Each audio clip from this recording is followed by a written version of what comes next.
Hello, ladies and gentlemen. As always, I'm your host, AirsoftAL, and no beret, of course, again today, but this one is a gun that I don't think I need the beret for. In reality, it is a replica of something that I hold near and dear to my heart from the days of yore for gaming. I know this thing, well, not this particular model, but the model it's based off of from, of course, Ghost Recon 2 and those after, from the days of the original Xbox and PS2. And, of course, for those of the Xbox 360 and PS3 generation, Black Ops 2. But Black Ops 2 was not my other introduction to this bad boy. No. The other introduction I had of this bad boy was, of course, Bad Company and Bad Company 2. That is my introduction to this whole bad boy. And enough, kind of, yeah. I'm just going to go ahead and say this now. SRC is a brand that is both a hit and a miss, depending on who you ask. Me personally, I kind of find the brand interesting, to say the least. Because it's one of those weird brands where it has been used as a basis for a lot of other company guns, basically. And the gas system has also been used for a lot of other guns. But in this case, this one is one that is not really been replicated by anyone else. It hasn't really been rebranded by anyone else. This is strictly and purely an SRC replica. It is, of course, the XM8, or, this particular model, the Malaysian SR8 used by the Malaysian Special Forces. And I can kind of see why, and sadly there are a lot of problems with it, and big disclaimer, this is a massive, massive pre-owned that I got from Shamrock, who I trade my Franken AR for. But let me just go ahead and grab it, and let me talk about it, shall we? So, the SR8 is basically the upgrade version of the XM8. The XM8 basically being a G36 in a weird configuration like this, minus the container rails. The XM8, though, is a fascinating subject that I want to dive deeper into in the future when I actually get a proper XM8 in the collection. All I can say is that the XM8 project was ahead of its time and basically said, hey, let's take the modularity of the AR-15 and put it in a G36 style setup, but make it more futuristic, so that way you can have a ton of options for it. Like, my god, HK, what were you cooking with, and how much Kel-Tec cocaine were you having? But, that aside, and sadly, the only other thing I can say is that the only time we ever saw this kind of modularity was in the Springer configurations for this. And yes, there were Springers of this, and I cannot find it for the life of me, because I remember seeing a Springer of this at a flea market once long, long ago, and I can't find the Springer XM8s nowhere. But here's the thing. With the advent of 3D printing, we can have the modularity of the XM8. Which I might be talking to my buddy Wolfman about, because if I can make this into the carbine variant, or at least the pistol variant, I might be cooking with something. Or at least the marksman's variant. I might be talking Wolfman after this. Anyway, the big thing, though, is that this right here is good. It has, of course, a very stiff, mind you, and now completely off, buttstock. And it does give us a room to actually see up inside it a little bit. There is, of course, your standard G36 style gearbox, and this does have a 1, 2, 3, 4, 5, 6 position stop. Putting this back on here is a pain in the butt, so give me a second. Now it's back on there. Basically, you'd be pressing this button here, but like I said, this stock is a bit stiff. Now, of course, with it fully out, you do basically have a massive length of pull on the rifle. But if you want to basically be, well, completely downward, you can have it completely collapsed and have that short style stock. Now, the barrel itself is a full length, well, not really full length, but carbine length, I guess I should say, G36 style stock. It does have a G36 style flash hider on there that it did paint. It is metal. I don't have a blowtorch, so I can't really burn off all the orange paint that's on it. It is 14mm negative. It does have the bayonet lug for the bayonet that it goes with. It has rails here, here, here, here. And sadly, it is a little bit loose at the moment, even though I've tightened these bolts down tight as can be. It has the same G36 ambidextrous charging handle for all your G36 need. It has a metal rotary style hop up in there, which you can, of course, adjust. Now, we are going to talk about the hop up, I will promise you that. It has a G36 style fire selector, which I do like that says semi and auto. And I even handed this to my buddy Gasman, who actually has a couple of HK G36s, and we both did not really see a difference in the actual fire selector. However, the grip is where it really gets into play, because this grip is actually a very comfy grip. I actually do like it, especially when doing the marine style, just choking up on it. It's not uncomfortable, to say the least. Now, the pair of iron sights that it does come with is on another gun, and they are, ironically enough, I want to say HK style sights, definitely. Let me get the gun they're on, and I'll show you what I mean by that. The iron sights it does come with, which is on the Strybog here, are your standard HK style rear drum sight and front sight post, which you would see, ironically enough, on HK 416s and other HK guns. This gun is up for review, I promise you that. But, wait though. It does have the 4-position drum, and they are adequate, to say the least. So, yeah, definitely that. Now, to get to the battery compartment, and this is a biggie, the battery compartment is held in by this simple pin, and it's under the handguard here. Meaning it's front wired. You remove the pin, you push this up, and you have some limited space for battery options. It is wired to Tamiya, of course, and had a friend of mine rewire it to Dean's for me, which the performance you're going to see is the Tamiya battery. But I'll get the pin out and I'll show you what I mean. Held in by a simple pin, and I don't know how to feel about that, honestly. I really don't. But moving the pin, and then of course throwing my tool that I used to remove the pin out of the way, pulling this forward, you have access to your battery compartment. And the battery compartment is right here. It has these lovely little cutouts for your wires, of course, so you can have the wire, well, this is broken now, but cut out the wire here, and the connector just hanging here out of the way, and this entire space right here is where the battery goes. It's, kind of intuitive, and of course, the other connector, which is right here, for the wire. Now, is a little bit of contention on that, honestly. I don't know how to feel about that. I really, really don't, just because the fact of the pin has to go through this hole here, and the wire could get in the way of the pin, keeping you from actually doing that. Not only that, but actually lining up the handguard with the right rail is another point of contention for me, sadly, just because the fact of it is, if you're trying to change the battery quick on the field, it's a pain in the tuchus to actually get it done. Thankfully, this is completely universal, ambidextrous, however you want to put the pin in, so it doesn't matter which direction you put the pin in. There's no wrong answer how you put the pin in. But I do like this bit right here, which is where the battery would go. This handguard right here is great, so if you don't want to hold it like this, you can hold it like this, and it's actually very comfy to hold it like this. I have no issues with it. The fire selector is actually very responsive, very quick to go on semi, very good click to go on full, but because most fields require semi-auto, putting on semi-automatic is just a simple flick of the thumb, and it's right there where it has to go. The magazine release is ambidextrous, much like a G36. However, there is a difference.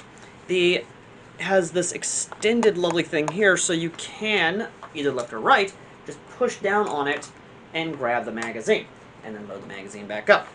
However, if you want to, you can, of course, pull that, put up. Speaking of magazines, it does take standard G36 mags, meaning that you can use standard G36 magazines with this, and you will have no issues. The only issue you'll have, of course, is trying to find a magazine pouch for those G36 mags. Worse, more easy than a P90 magazine pouch. But for me, I was using a chest rig that was universal for like AKs, 7.62 NATO, 7.62x39 magazines. I wasn't having any issues actually rocking G36 magazines. So yeah, there's that. And that's really about it. Outside, of course, the flash hider being 14mm negative, but you're going to have to take a blowtorch to this sucker to melt off the glue and stuff and actually get it off, because the barrel here actually does spin and turn and will not stay in place. So, yeah, bit of warning for that, just for those who Don't know. Oh, and the box is really boring as well. I would break out the box, but I don't want to bore you with it. I'll probably break it out later, maybe. I don't know. Anyway, as aside, like I said, you've got this massive rail here for all your Picatinny needs.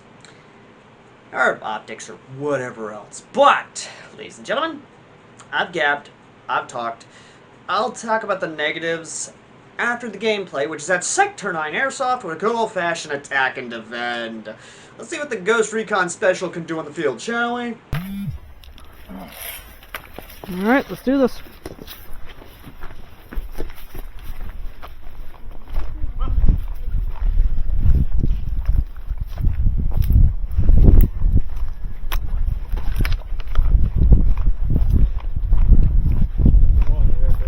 Yep.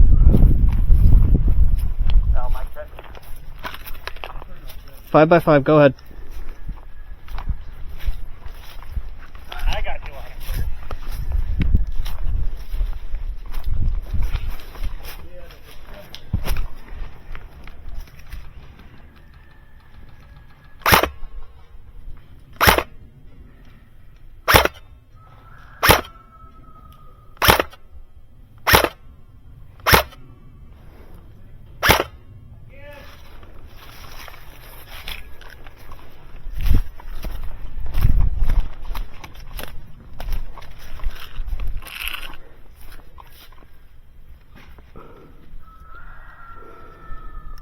Al, the team moving around the right side with the gas blowback guy. There's one in deep. I hear him. There's one in the fort. Yeah, there's one in deep. One on the left, one on the right. I ain't seen the third one yet. Yep. We got one in the fort. Don't know who it is. Yeah, back up, back up, back up. I got more firepower. Watch that way.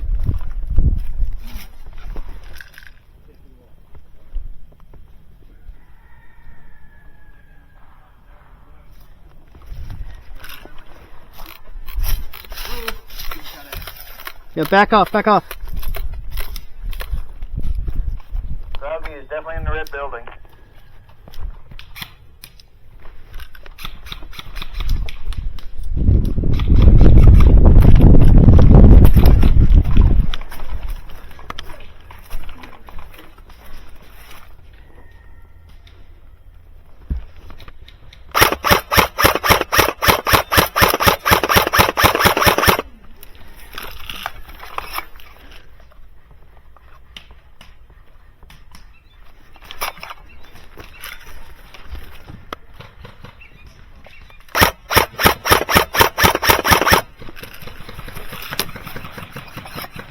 Hit.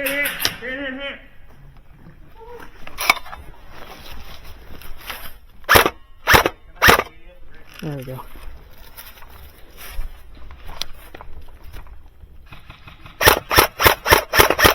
Okay, that's not working.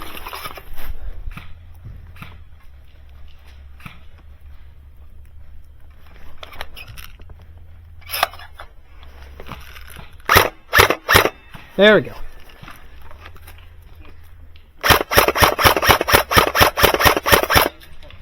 Woo!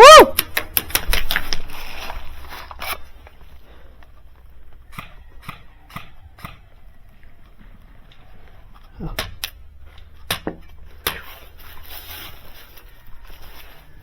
Nope, okay.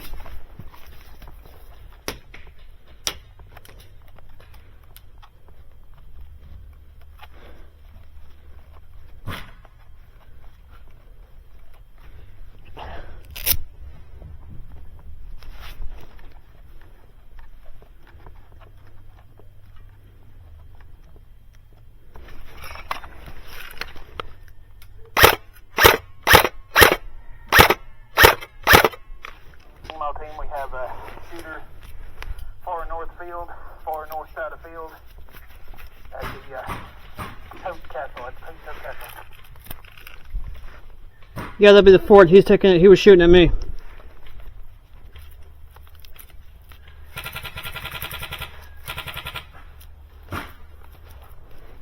Well, we got a little bit of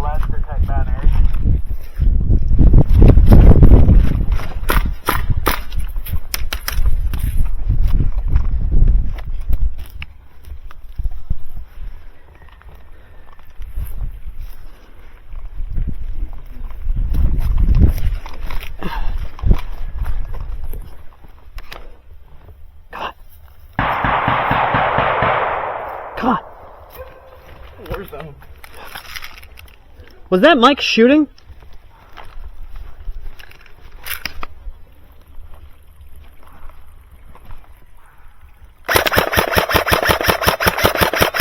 I got him suppressed!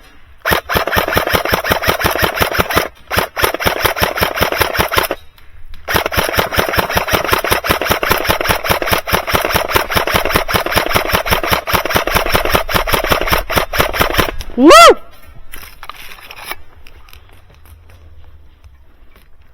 This hop, I swear.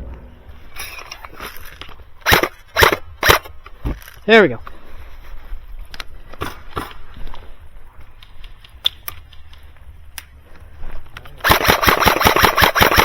Woo! Hey, I'm gonna get him distracted on me. You try and move your way through the town.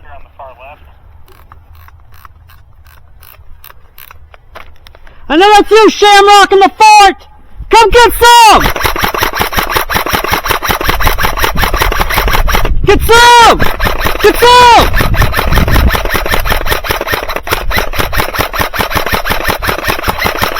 Woo! Gun hit!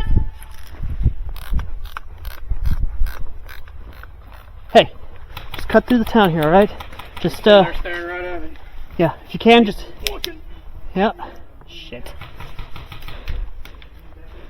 Good spot. Me and Azrael are pinned down in the town. We can't make any sort of advance.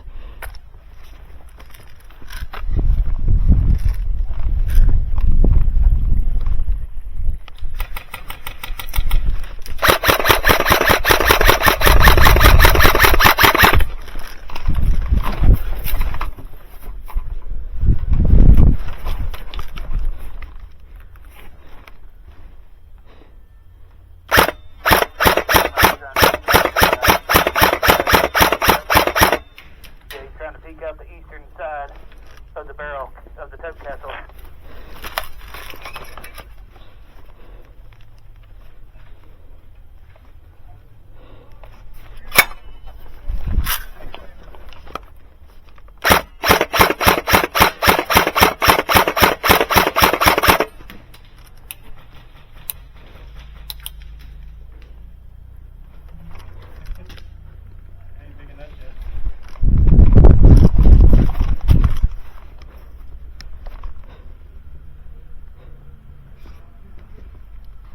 Hey, Azrael. Yeah.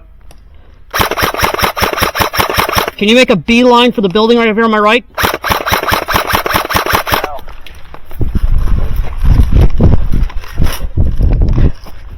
Send traffic. That was 06. Scarecrow thought he saw somebody moving west to east behind us. Shit. Solid copy. Me and Azrael are going to try and make a push on the fort. Azrael. Hey. You see that building right here? Okay, there's a building right here, directly in line with this spool. Yep. You think you can make a mad dash to it? If I cover you? I could try. Move it up to cover. Covering fire!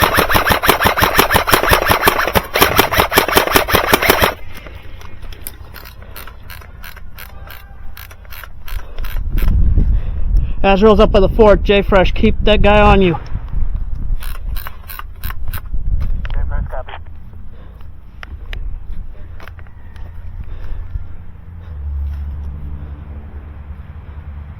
Carter is in D and Gemini is up here to the left. So a copy, Aaron. Me and Azrael are going to try and push on the fort.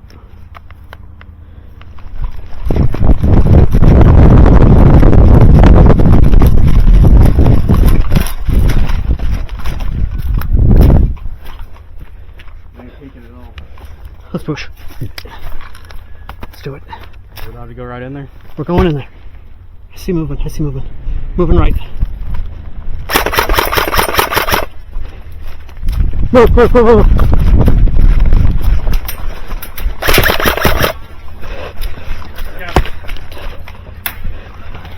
Fort's ours. Azrael, push up!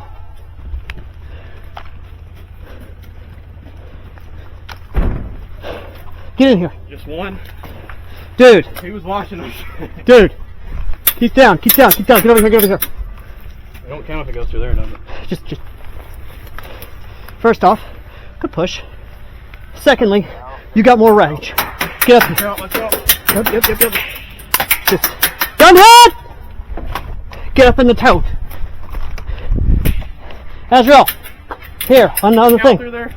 Huh? Does it count if it goes through there? Yes, just if you're not here. I get this. Shit.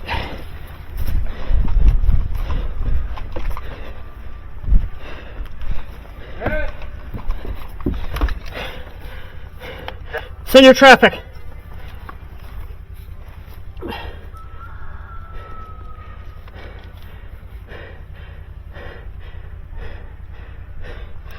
Oh, Jay, first, send your traffic. Know that the fort is under our control. Copy that. Scarecrow and I are trying to get there. Which way is the best route? Where's our enemy at? Currently taking fire from the D building. Just make a mad dash to the building that says help, and then move from there. Copy that.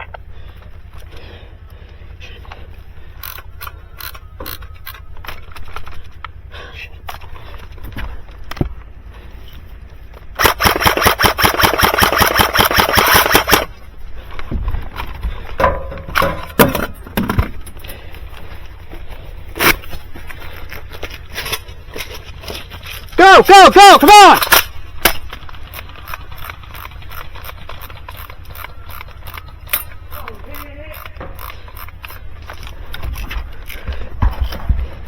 Oh, hit! Good shot, good shot!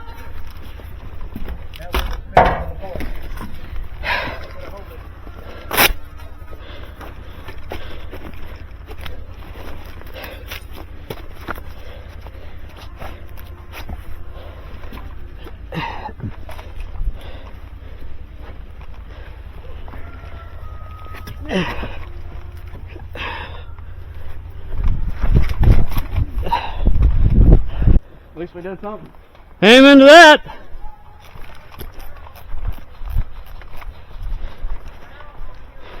Jay Fresh, be advised, I'm going to try and make a distraction for you guys to push on him. The fort, I mean. Hey! Woo! Woo! Yo! Where you at? Hold up.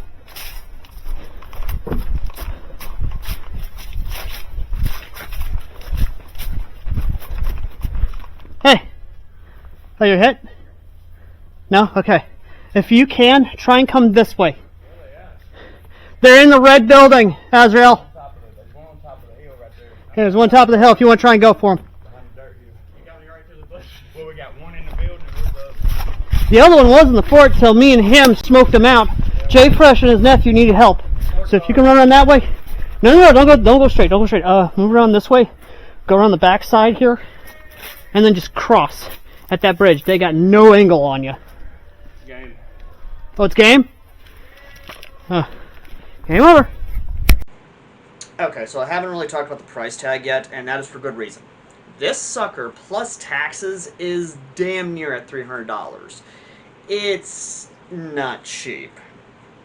And the sad thing is, it's the Gen 3. What Gen 3 is, I have no freaking clue.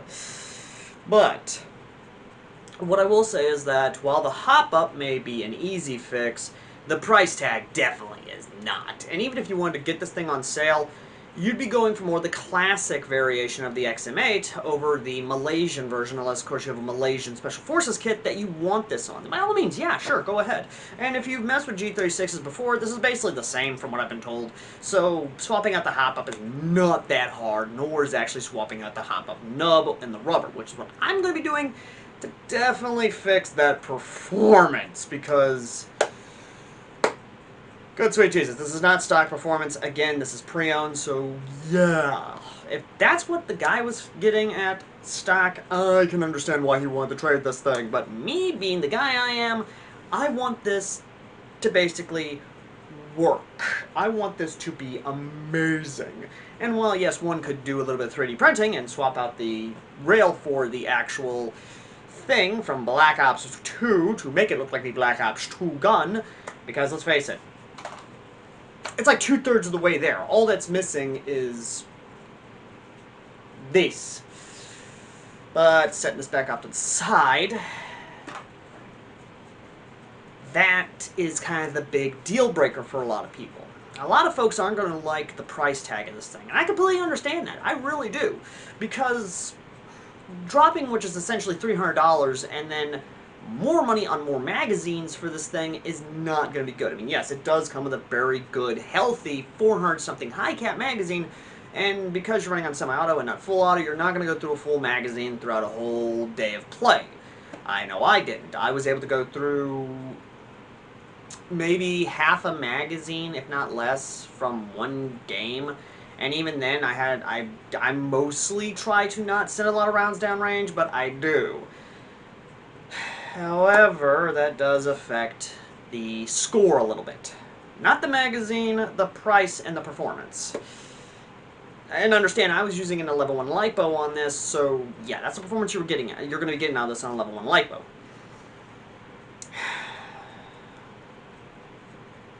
Which, again, brings us to the score. The SRC SR8 gets no more, no less, than a solid 7 out of 10. It's a decent gun. At almost $300, it is a decent gun. I mean, there's some stuff there I do like, legitimately, but with the hop-up issue and just a few other things in there, including the price tag, the magazine compatibility, the future headaches that people are going to have with this thing, I myself included in that, it's a solid 7 out of 10. Now, if the hop-up issue wasn't the big thing that was going on with it, I would have given it a solid 8 out of 10. If the price tag was an issue along with the hop-up, then I would have given it a solid 9 out of 10. But it's not. And that's where it is. Now, if you want to disagree with me, go ahead and disagree with me in the comment section. Let me know what you guys think about it. And, yeah. But, next time, ladies and gentlemen, I decide whether or not I want to hurt myself or challenge myself, because I have a decision to make.